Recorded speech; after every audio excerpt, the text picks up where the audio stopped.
Good evening, good afternoon. My name is Thomas D. Canarian, and how are y'all doing today? Ladies and gentlemen, Email Academy is back for one more time for 2024, before 2025 comes around the corner, so we're super excited about that. But, ladies and gentlemen, I am super happy to invite our amazing presenters. They are the email marketing experts over here at Cinch Mailjet. So, always super and grateful, happy to have them here with us. So, ladies and gentlemen, Natalie Lynch, the Senior Product Manager over at Mailjet. Natalie, how are you doing today? Are you excited for the holidays coming up? I'm so excited for holidays and time off. Oh yeah, oh yeah.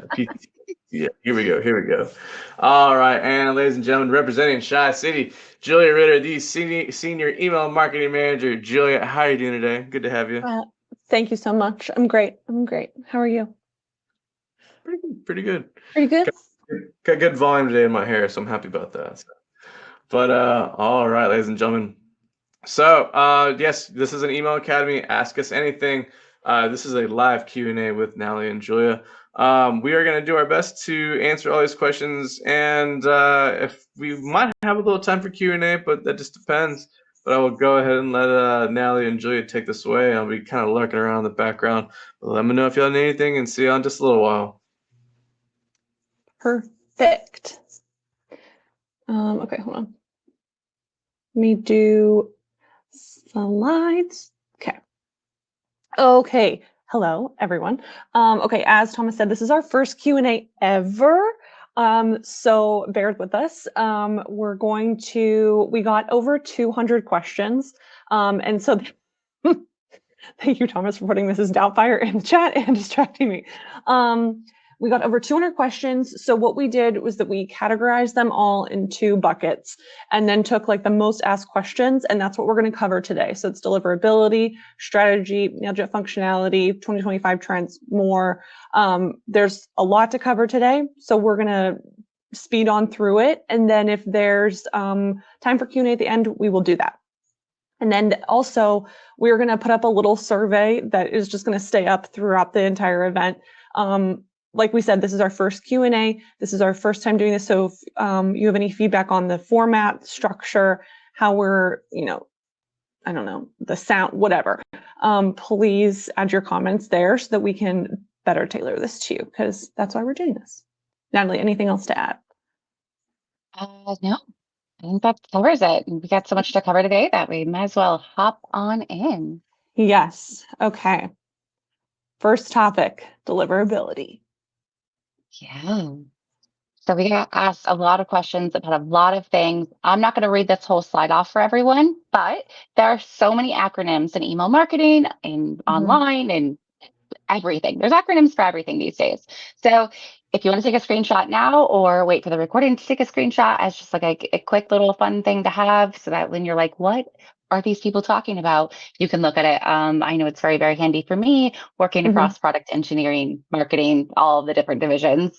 So we just wanted to throw that up for you and we'll hop into the actual questions. So with deliverability, we bundled a whole bunch of different questions as to how to get better deliverability and actual deliverability practices. The first one, and I'm going to start to sound like a broken record from this very first question throughout the rest of this deck. So get with me there. Going over SPF, DKIM, and DMARC. So for those of you who don't know, SPF and DKIM are records that you use to authenticate your domain.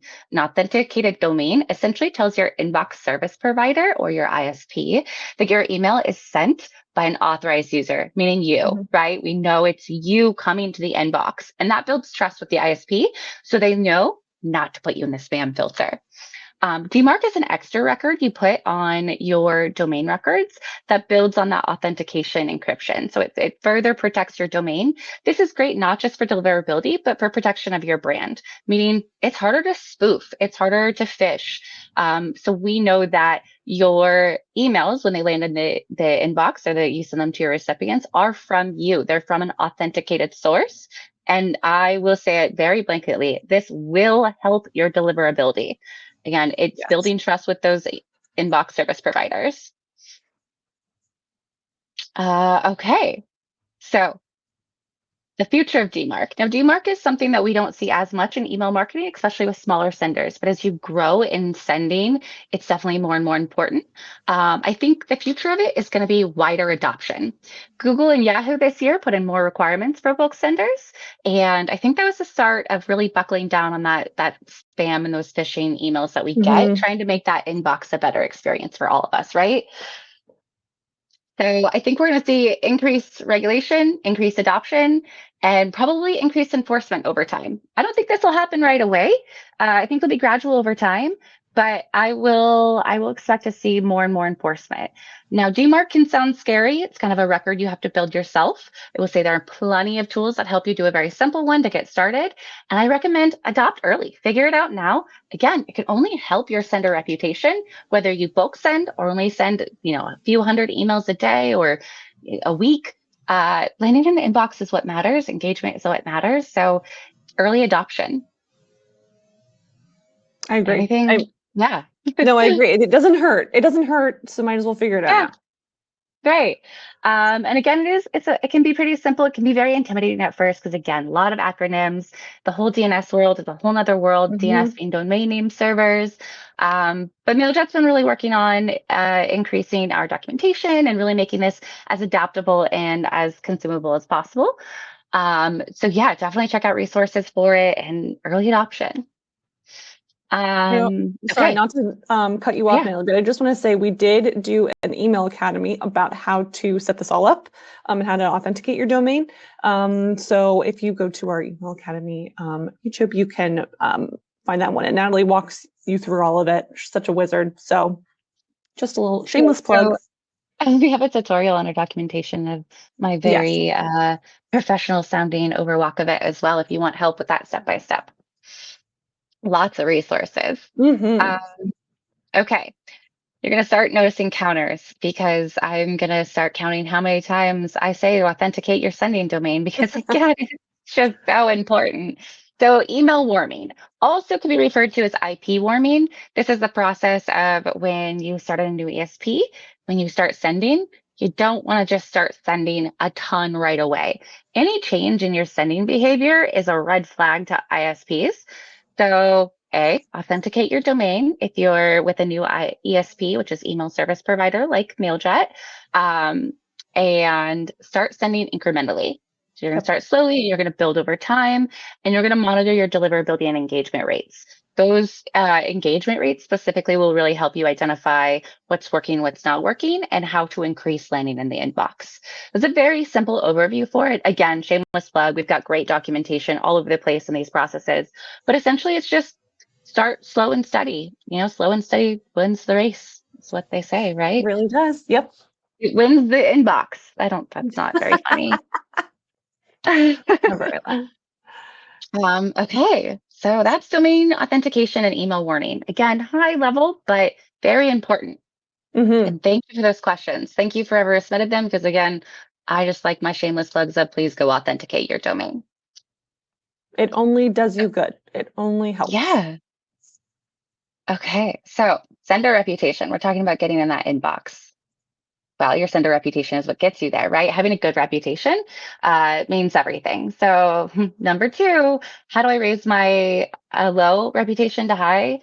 If you don't have your domain authenticated, go authenticate it now.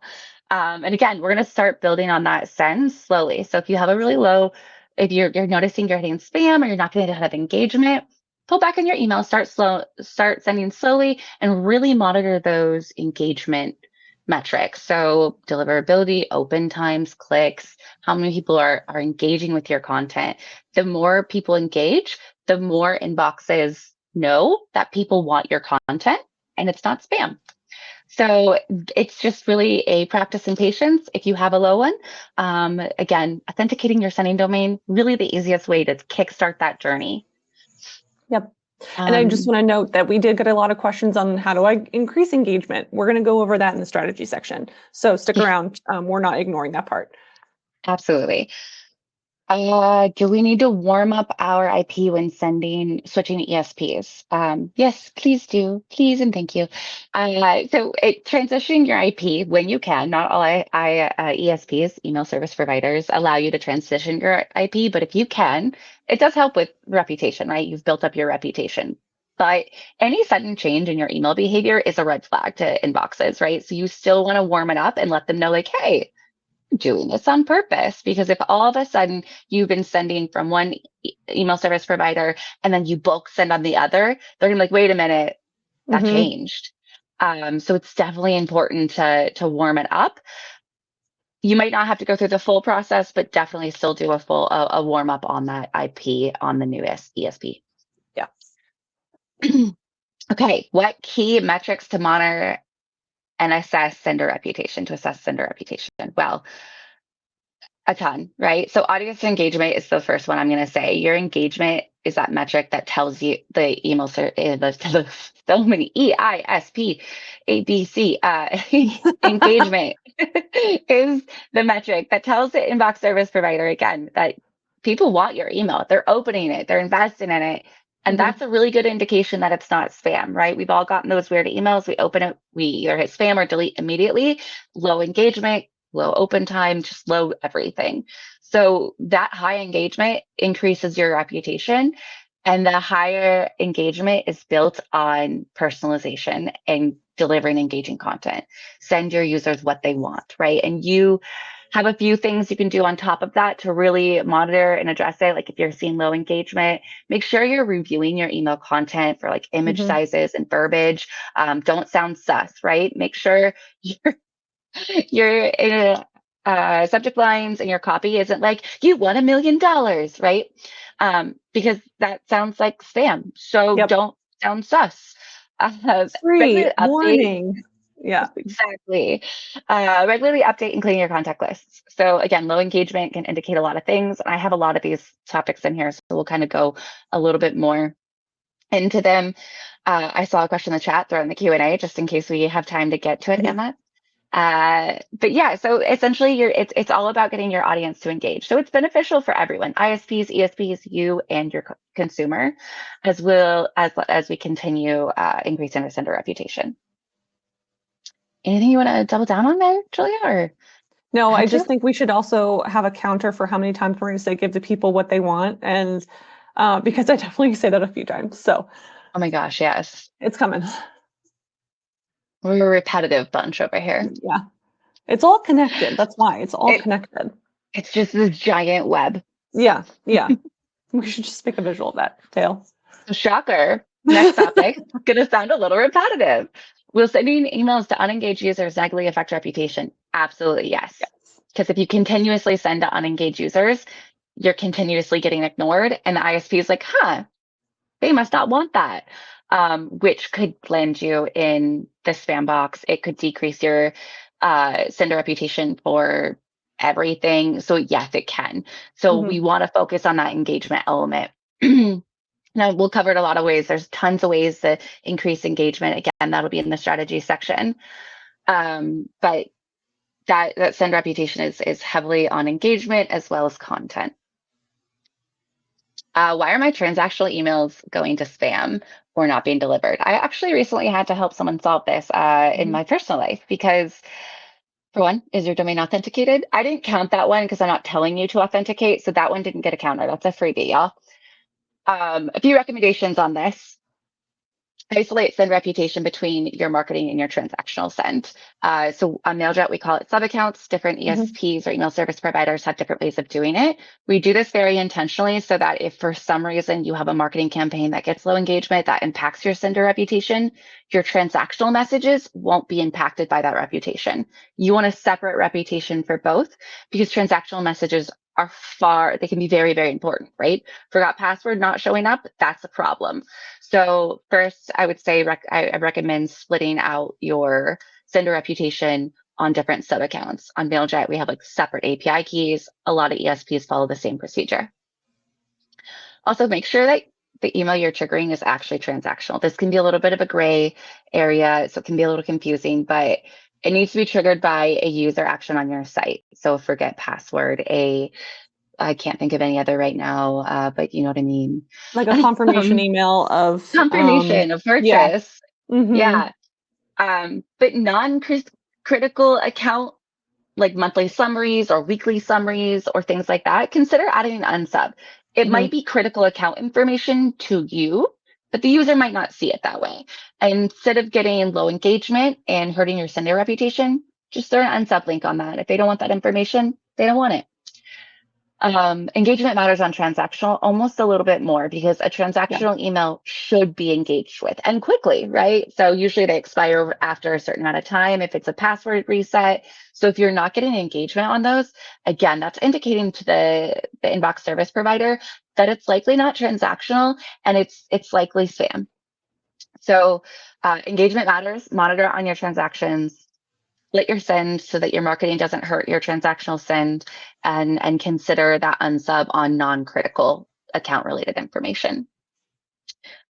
And a transactional email is going to be different from a marketing email in that it again is going to be triggered by a user action on your site. I forgot my password. I forgot my user name. I placed an order. I got an order confirmation, a shipping, stuff like that. So those one-time code. Yeah.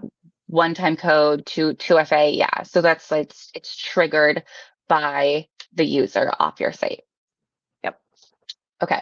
Why this is a are good one. no, it's so good. So why are my emails ending in the spam folder, especially in Outlook? So obviously stop the spam folder by 3, authenticate your domain, check your engagement, clean your lists, and review your email content, right? We've kind of already gone over that. You'll hear it more, but I wanted to focus in on Outlook specifically. They have a smart screen. They call their spam filter a smart screen, and it is a very aggressive spam filter. It is not known for many false positives. I know I use Outlook, and the spam filter is spam folder So is something I often have to go to. They base it a lot on user engagement, but they also have like AI behind it and things like that. So it's just another level, and there's a ton of information on it if you want to like look into Smart Screen specifically, but this is their specific one. So to land in the inbox, it's similar to all inboxes, consistent sending practices, right? No burst sends all of a sudden. Your clean lists, your engagement optimization. The more you can do that on all your emails, the better luck you'll have with Outlook. But yeah, Outlook does have a very specific one that's known to be pretty aggressive. And there's plenty of information. I found out a lot of information on Google last night on that, which was kind of surprising. But ton of information if you want to look into this smart screen, a spam filter specifically. But at the end of the day, it's all the same. Sending practices, authenticated domain, clean lists, engagement. Clean lists are key.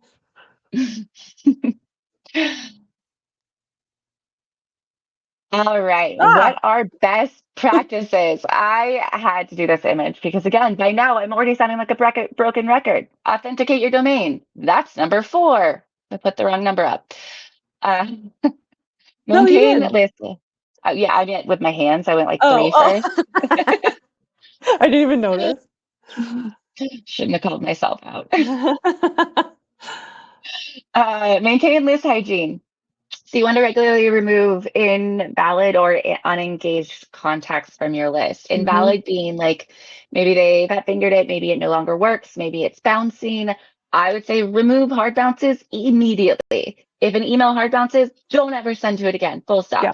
A hard bounce is essentially we try to send to it. There's no MX records, which is an email. Gosh, I don't know what MX stands for. Do you? I really don't. I've literally called it MX records my whole life. Yeah. It's the records that tell your domain provider where to send your email, essentially. Yeah. So saying there's no MX records, there's no email box associated with that. So don't send to it anymore. Mail exchange, thank you. That should have been easy. I didn't work at a registrar Not for very 7 years. descriptive, though, if I'm being honest. I always called it by We'll move on. Yeah, moving on. Thank you. Thank you for that, T-Bird. Again, monitor your engagement stats, track your opens, your clicks, your unsubs, your spam complaints, send to your engaged audience. If your bounce or spam levels increase all of a sudden, review the content, and review the audience to isolate why, right? So figure out if there's trends.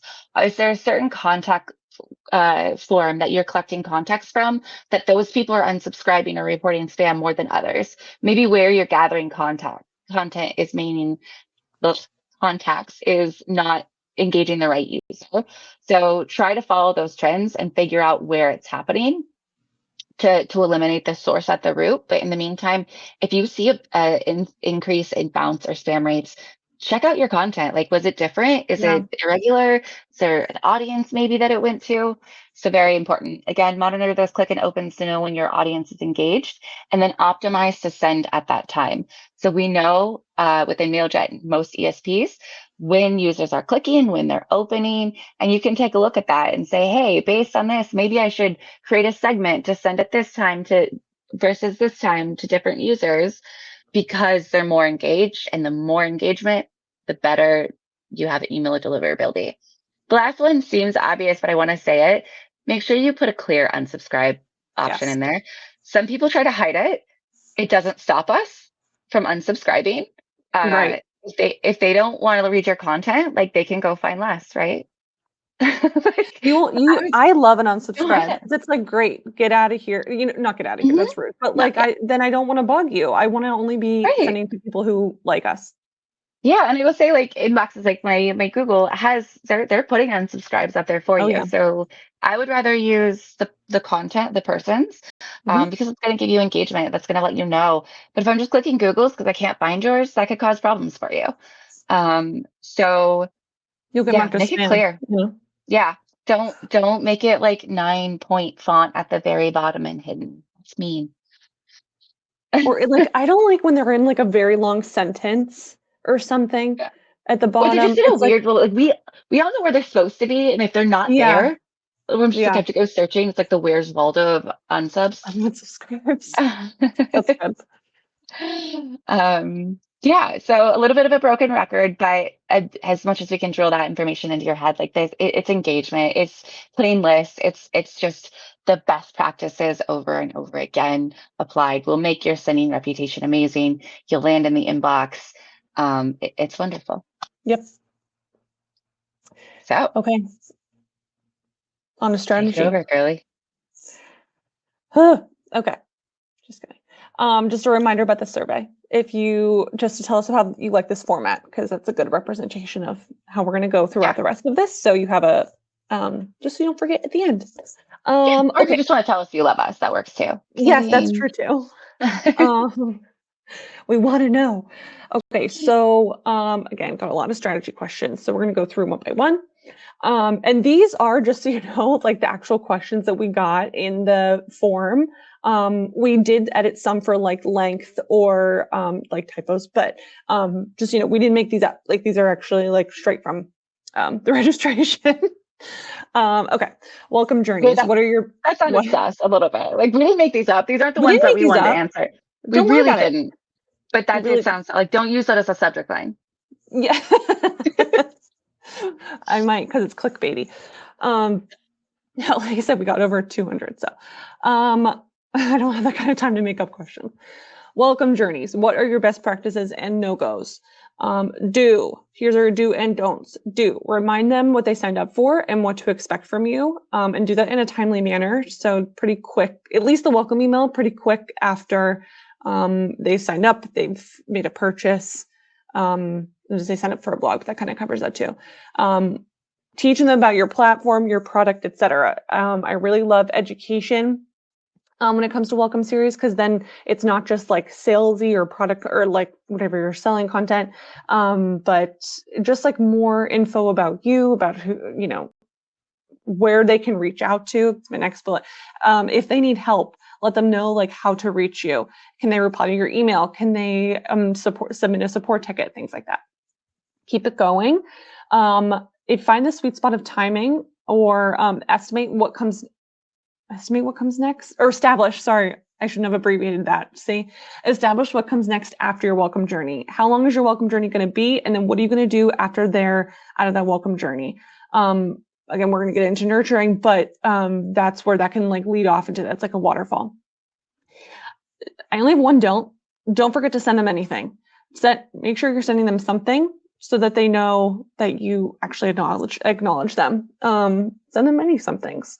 But again, like find what works out best for you and for your customers, audiences. What would you recommend for nurturing long-term customer loyalty? Just like a relationship, stay in touch. Don't ghost them. No one wants to be ghosted from, someone they're trying to interact with. I love when a nurturer expresses appreciation, offers rewards. There's a ton of opportunities there. Again, education, just like about what they can expect from you. And then again, let them know how they can receive help. Maybe I sound like a broken record now. Because if they have a question, I don't want to go searching for if I have a question or if I have a return or if I have, like I want to talk to somebody. So, Natalie, any things you like in a nurture customer loyalty? The favorite things I like are the things that aren't obvious. Yeah. So if I sign up for like a new software or like I'm a big fan of like organizational trackers and stuff, and I get like messages about the feature that like things that might not be obvious that I can go check out. Oh, yeah, that's a good Like one. Yeah. time savers, right? Like, Mhm. hey, like you might not have seen this before, but like this could help you do this, and it's like a hidden one because not all features can be raised to the surface. So I like those. Yeah, well, I should have noted in here something that like any updates to your product, to your platform, to your what you're selling. That's great too, because you want them to know that you're investing your time and you're making this better for them. So like check out this new thing we have is a great way to keep them engaged. Haha, engagement. What are the best way or practices for re-engagement campaigns?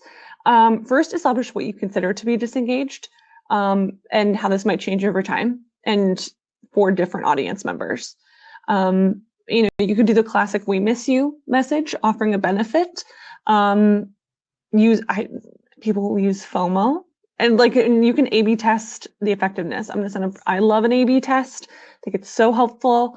Just to see if like they actually respond to the FOMO or if they respond to the "We miss you," which is going to be a better, which one is going to get more engagement. You can also, A/B test the reward. Kind of risky, but kind of worth it. Include a clear action path. Do you want them to update their preferences? Do you want them to reactivate? Do you want them to make another purchase? Again, this does not need to be like come in and buy something from me or come in and upgrade. It could be just check out this new feature we have, check out this new blog we posted. Also do things like based on what they've done in the past, like based on their behavior. If I bought only jewelry from company, don't send me jeans. Like I'm not gonna. Where are you shopping? Madewell.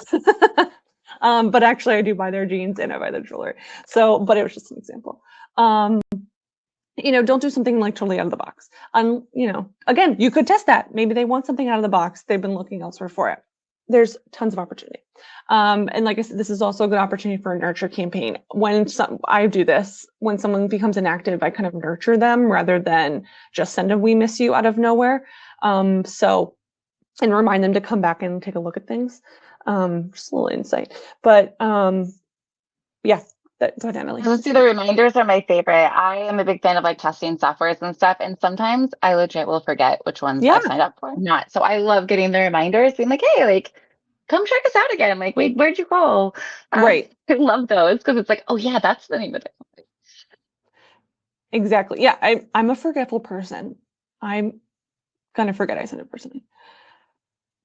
Okay, engagement. What's the best way to gauge subscriber engagement? Of course, you have your key metrics, such as click-through rates. And I also opens. I know we're tricky about opens because of Apple and things like that. Unsubscribes are another huge one. If people are unsubscribing too much, something's wrong. It's either the wrong audience, it's the wrong content. Take a look at that.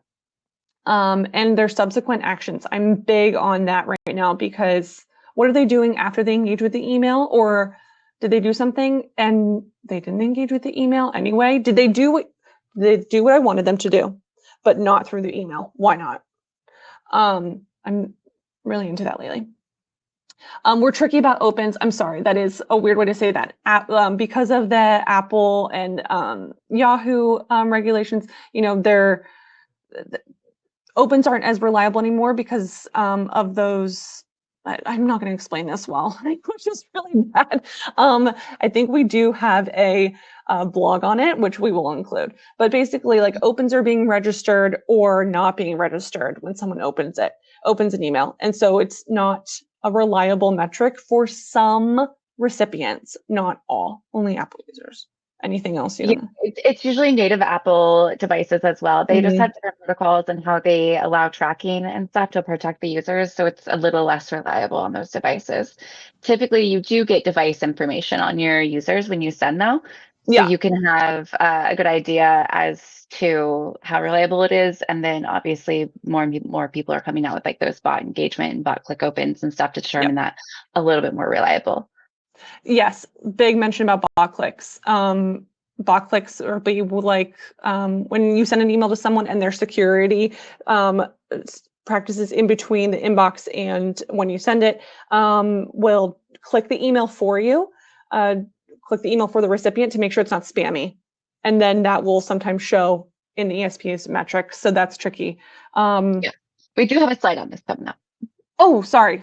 Okay. No, it's okay. Ahead of Like, so we don't have to dive into a ton of detail because we do have a slide on it. So we're only on slide 13 of 25, so we're going to continue on. Yeah. Please put your messages or your questions in the Q&A so that we can address those later.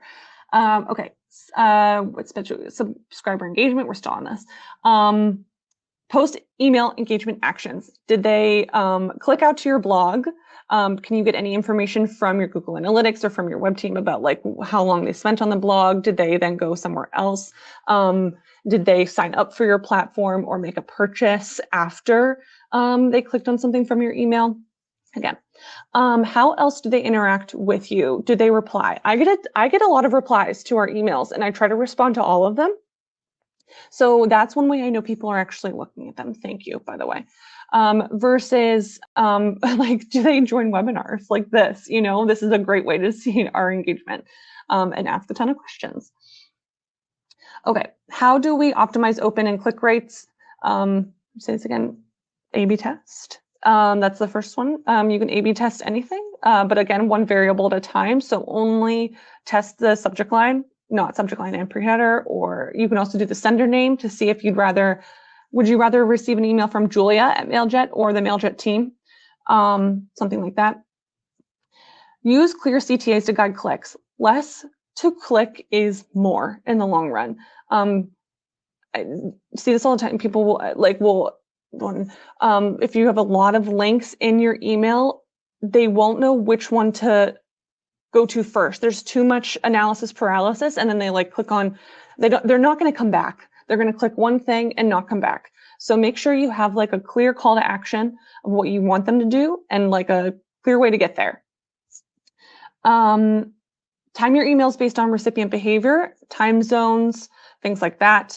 If they're opening at 9 a.m. Central, don't send it to them at 6:30 p.m. Things like that. Give the people what you want or what they want. If I want earrings, don't send me jeans. Things like it's always puppies. Puppies. People want puppies. Just send them. They do puppies and kittens, and email academy content. Check your deliverability.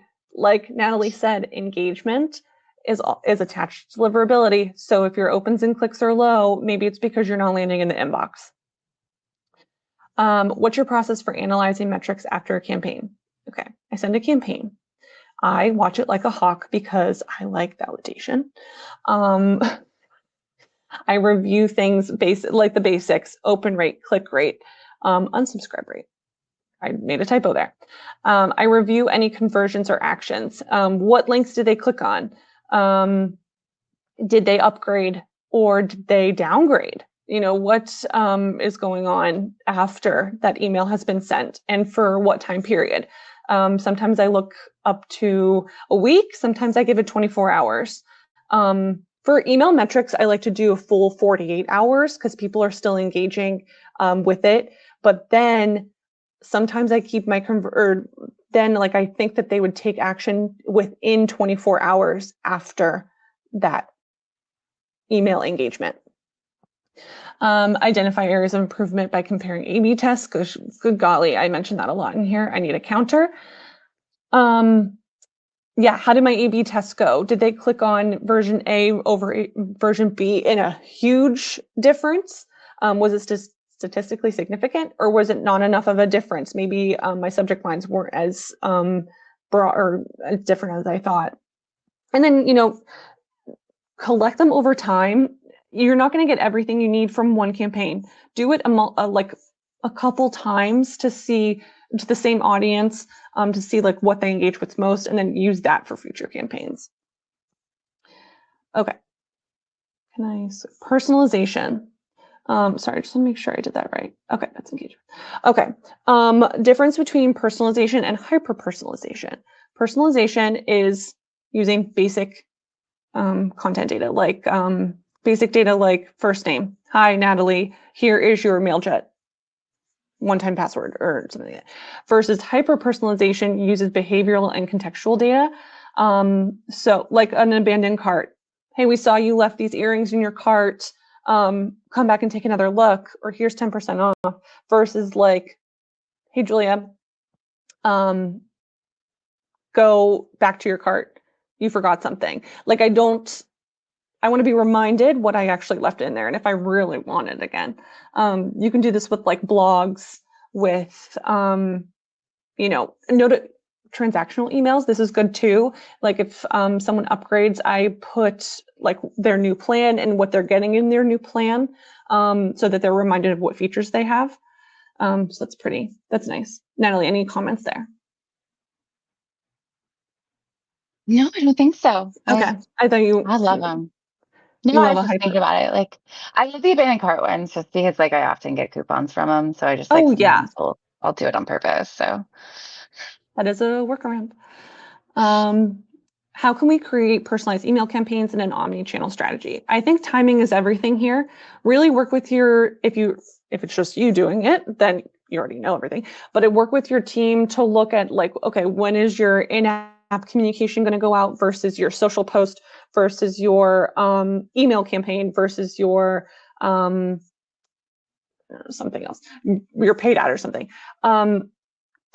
Make sure that it's when everything's going to go out, so it's not like all at once, but you have the right timing that people would engage with that.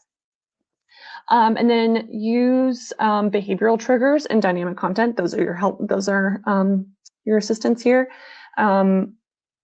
Again, like maybe I abandoned something in a cart. I'm really using an example here. I abandoned something in a cart. I get an email within an hour.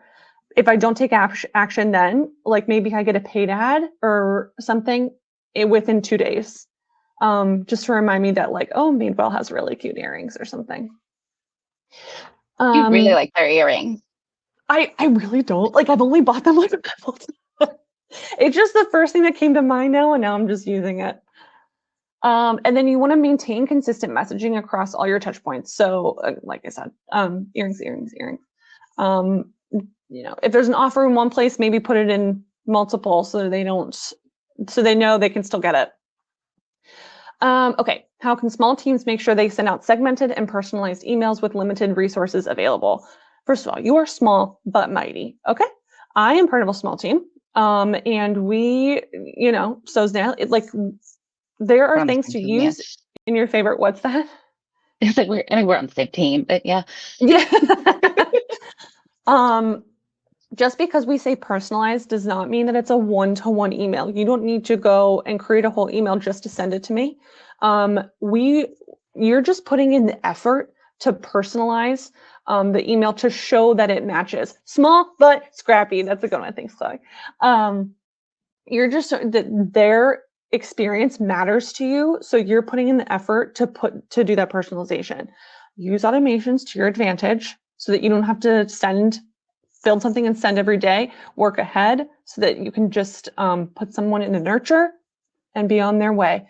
And then again, dynamic content is your friend, including like maybe they like this content, or based on their recent web page visit to your product page, send them a blog about that product or something else about your company. His favorite earrings.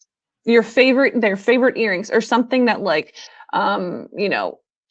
25 other people bought these in the last day. I see that a lot now too. Like, people are loving this style. That could go either way for me, but I want that now because 25 other people have it. Anyway, a little Well, data. no one's purchased this. That is Look at true. Julia. That is true. That is very true. Just teasing. No, it's a good point. A little data goes a long way. And if you don't think you have data, your campaign metrics are your go-to. I use it all the time. Did they click my last email? Let's send them this one then. Did they click on a specific link in my last email? Okay, I want them to get this content now. Use what you have at your disposal to try that first, and then you're going to slowly accrue data over time to make a better experience for them. Okay. Specific use cases. All right. We don't sell products, but offer free tickets. How should the campaign differ? I'm just going to say flat, like, all best practices still apply because you're sending emails. However, for tickets, I'm sorry, I'm reading the chat. Emphasize the exclusivity and the value of your tickets. Like, what are they going to get? How can they, what kind of fun are they going to have? What are they going to see at the event? Use testimonials or attendee stats. I think that social proof is a great way to, I'm seeing Chloe putting the popularity of things, how many people loved it. That's a good way to show that, like, they're actually going to get value out of what you're sending. Include a clear deadline, of course. And then, can you go beyond the free tickets and give them information about your service, your company, your venue, or in a newsletter. Just keep them engaged so that they know where to go to for those free tickets. How can higher education institutions stand out during the holidays? I know I'm speaking very quickly, by the way, but we're running out of time, so I just want to make sure we get to more stuff. Higher education institutions. Giving Tuesday, I think, is very underrated. First off, I think that's a huge opportunity, not just for, like, alumni donations, but like what your higher education institution does to give back during the holiday season. That could be like warming ideas, warm and fuzzy things. You could highlight stories of student impact, alumni success. Those emotional connections are really key. Time emails strategically to avoid those peak retail messaging periods. The amount of emails I got during this holiday season, though, they could be tricky, but there might be ways. See when your emails best perform, and just, again, you can test the timing of your email sends too, to see when people are engaging most. And then, consider if this is the right time for you to stand out. Other than, like, important notifications that you need to send, those transactional, really consider, like, maybe that's not the time for you. But I do think, like, to keep in touch with people and to keep them engaged, you could send them those, like, the more emotional connection content. I'm new to email marketing, so any must-do tasks would be helpful. I really struggled not to put this on its own slide. First of all, get a business domain and authenticate it. Number 5, we did it. Start growing your lists with consent and stay compliant with regulations like GDPR. So through a form, make sure you're double opting in. Start sending on a regular cadence. Plan out your content and your sending schedule, just to make sure you're keeping in touch with them, with your audience, of course. Watch Email Academy, because we have covered, I think this is like our 8th or 9th webinar, and we've covered a lot of different topics. So please use Email Academy as a resource and reach out to Natalie and I if you have any questions. The Email Geeks community on Slack is the best ever. Just from every different industry, from every different job role for email, we're on there. And have fun, because email is fun. Okay, just a few more, and I will really run through these quick, I promise. How are companies using AI in email? So you have the automated testing, A/B. Good. I think that's now gone over the number of times we've said authenticate your domain at this point. I think it has. Yeah, so I think people often forget, like, there is A/B testing is considered like an AI automated. People also use AI to assist them in copy and content creation. I said assisted, keep it your own, but it's good for, like, Natalie made a good point. It's like a good way to bounce ideas off of someone without bugging your teammate. Just to, like, get your creative juices flowing. That's a good one. You no longer have to talk to yourself. You have someone to talk to. I still talk to myself.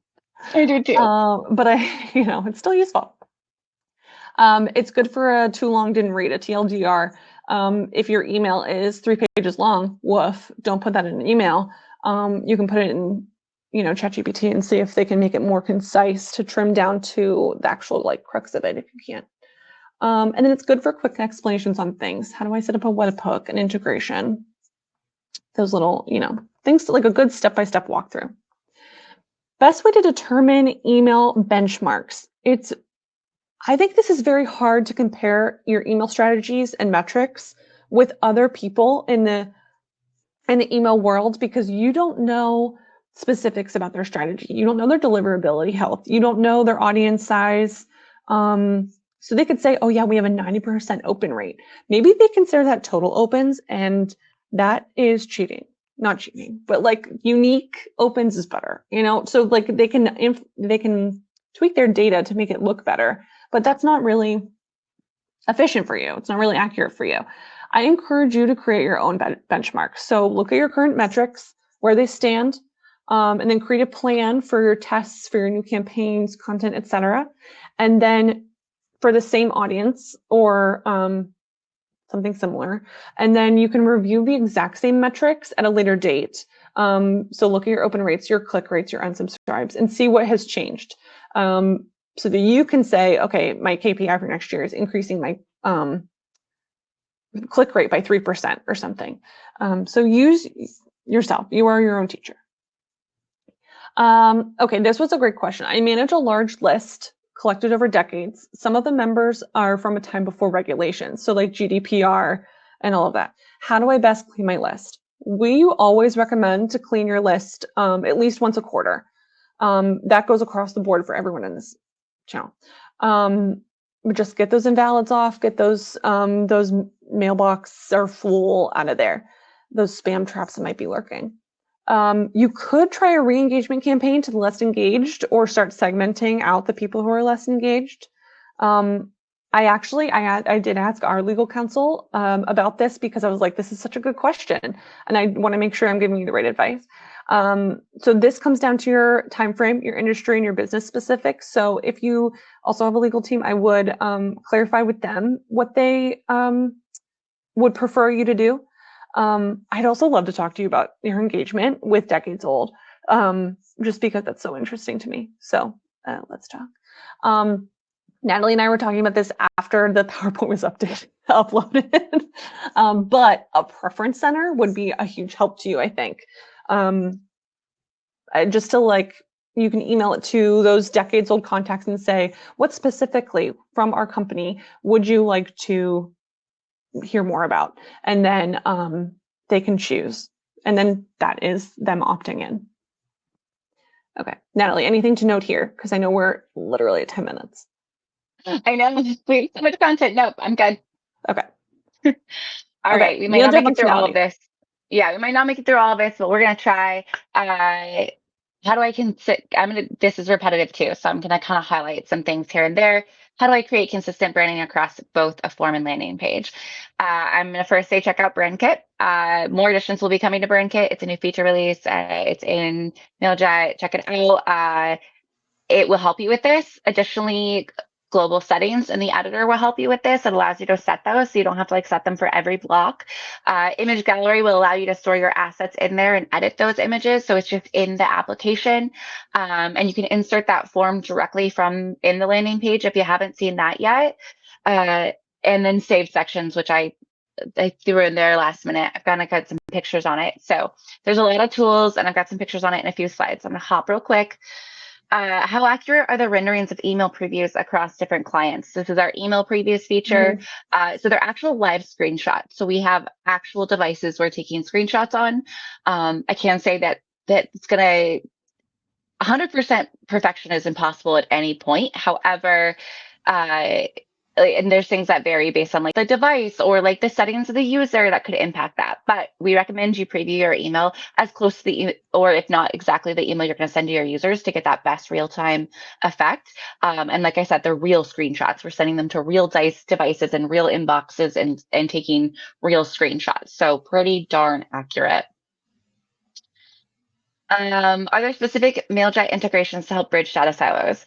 This is a pretty broad, although direct question. I would say yes, and it just depends on how you want to incorporate them, right? We have over 80 integrations. Obviously, you can't click on that link in there, but we do have a resources page on our website for all of our different integrations with your CRM, your e-commerce that will allow you to integrate. We have a lot of Zapier and we're adding new ones as we get them. We also have a full robust API. So I saw someone earlier ask about if I can integrate with my SQL database, and the answer is yes. We have a full API that allows you to pull input data into it. You use email on Acid, so do we. So the email previews in Mailjet are email on Acid, just so you guys know. So that's how we know they're great. So that was kind of quick, but again, I have some repetitive stuff in here. But integrations, yes, go check them out. The API documentation is on dev.mailjet.com, and we have a lot of ways to integrate. We also have webhooks. Statistics, okay.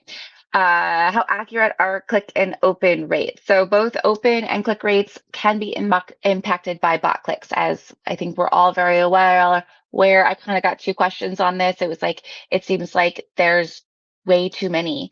And click and open rates are still helpful if you know what to remove. So when you're looking at your statistics, compare the time to open to the time to click. If it was within milliseconds, likely not a human, right? I will say, keep your eyes peeled for 2025 because Mailjet's got something.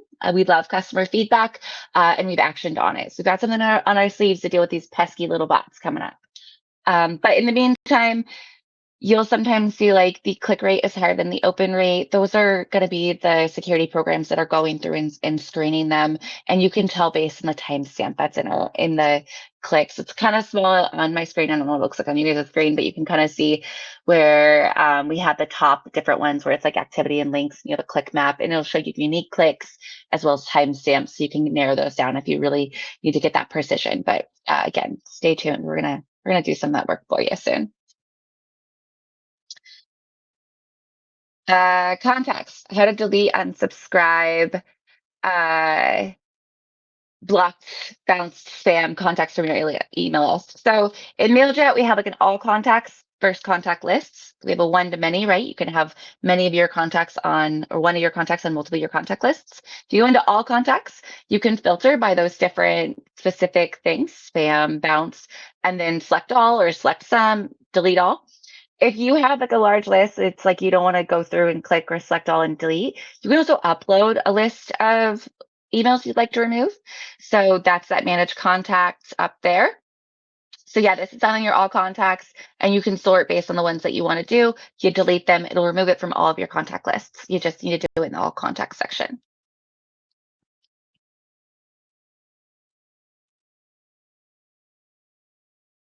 Okay, Mailjet sending. So we got a handful of questions on how it is sent to broader audiences. We have contact lists. So some people will create multiple contact lists and then segment their send that way. Some people will have one contact list and then use segmentations to define their audience. Both are very valid use cases. So if you don't want to maintain like multiple contact lists, you don't have to. Put all of them into one contact list, use segmentation to filter your audience. Some people do it based on like keeping track of like where they signed up or how they signed up, different consent. So you have, like people writing email on a piece of paper versus signing up on a form. You might want to keep that consent a little bit differently. So both are possible. And then how can you have different lists within one campaign? Again, using that one contact list with segmentation is the best way to do it. Another little keep your eyes out in 2025, early 2025, because again, we love customer feedback. We react to it. More options to send and segment are coming your way. Okay, I love this question. What are we? Where are we on time? 4 minutes. We're getting close. I'm gonna highlight this. Yeah, I can do it. How to maximize benefits of Mailjet with basic operations. I'm gonna run through this really quickly. Sign up forms. Grow your reach. Grow your audience. Design templates. Create them ahead of time so they're quick and easy to use when you need to execute on them. Everyone has standard logos, footers, and social links. So put those in there. Same with same sections. Save sections, let you have the same font, the same links, everything from template to template all over the place. Those are really helpful to get you up and going. Image gallery, not only can you store your images in there, you can edit your images. And if you haven't seen the Mailjet email editor or image editor, check it out. It's really awesome. Do not sleep on personalization and segmentation. Those are amazing things, and you can absolutely hop in there and do them quickly. If you have your template set up, it's going to be super easy to populate that, right? You have your header. You always set your emails a certain way. Save that section. You don't have to create it every single time. I'm a big fan of saying the fundamentals are the building blocks to fun, which was a very famous ballet, although I did learn about it from a Uptown Girls movie from the 90s. So oh my gosh. I'm not that sophisticated. So, I mean, pause the video when you get it if you want to read through all of this, but just know there are so many things in Mailjet to help you optimize your time and really getting through everything and getting going on everything. Okay. Few other questions. Do I have to qualify my email list before sending them? You don't have to. You don't have to validate your email list before sending it. Oh, we do recommend it. Obviously, we want you to have consent. You can't buy them. You do have to adhere to our sending policies, those things. But you don't have to validate, put them through validations before send. But we do recommend it. How do I benefit from Mailjet? All of those things that I just said to optimize your time. But also, if you don't know, Mailjet does support nonprofits on a 20% discount on your subscription. There's more information and documentation.mailjet for that. So if you're a nonprofit, check that out if you're not already using it. So final question for me. Sorry, I'm speed talking. When you get the video, just put it on halftime. Who is your favorite, or why do you like working at Mailjet, and is my boss cool? Julia, I'm going to ask you to answer that one because I know who asked it. It was my boss. What do you like working about Mailjet? What's your favorite thing to work about Mailjet? I was thinking about this, and it sounds like such a corny answer, but I do love Email Academy. I really do love doing this with you and with everyone here. And yeah, what's your favorite part? I do love that. I absolutely love that. I also love is we have this special space in the tech. We have so many powerful women leaders on Mailjet. It's so rare. Not that it's rare, but it's like a unique experience for me. I've been in this industry for so long. I'm not going to say how long, but we have so many powerful women leaders on our team. We also have some kick-ass men, not to discount that at all, but development leader. It's just crazy. It's just such a talented, amazing team.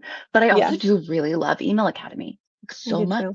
And I know Andrea isn't my boss directly, but she's awesome. And my boss, Chelsea, is also amazing. Just to shout out to both of them. I would say she's cool. I don't know about hip. I do have to explain slang to her sometimes, and I hope she's watching. Chelsea? No, Andrea. Andrea. I've explained some slang to her sometimes, so I'm not going to call her hip. I'm kidding. I joke with her because she once said she was going to be out of pocket. To me, that means you're acting crazy. To her, that means it's offline. And I was are you going to be out of pocket? Are you out of pocket, girl? So, no, they're super awesome, both of them. Okay, 2 more things. I know we're literally in a minute. We are going to be going over 2025 trends for email on January 28th. You will all get an email to register for that session, but mark your calendars now, January 28th, around the same time, 2025 trends. So we did get a lot of questions on that, and so we're going to go over that then. And also, go ahead. Oh, I was going to say, if you want to connect with us on LinkedIn, or I believe our email addresses are also in our profile to ask us further questions. If yours didn't get in, feel free to do so. We had so many to go through. We couldn't even get through all of the ones you guys submitted. I know. I hate that for us. I would have done an 8-hour session if they would have approved it. Same. Absolutely same. I just want to also say thank you. And in addition to the amazing questions we received, a lot of people gave us praise for this series, and we just really appreciate you all. We do this all for you, so thank you for that. Again, don't forget about the survey to tell us what you think of this format. It was our first time, so thank you for the grace. And yeah. And we hope you have a wonderful end of your year and a beautiful new year. We'll see you all next year. Make sure you join Email Academy in 2025, everyone, ladies and gentlemen. In January, we're coming right back. We're going to take a little break, but we'll be back in a few weeks. So everyone have a great holiday. And yeah, and give us feedback in that survey, please, please. But we'll see everyone soon. Thank Take care, everyone. you.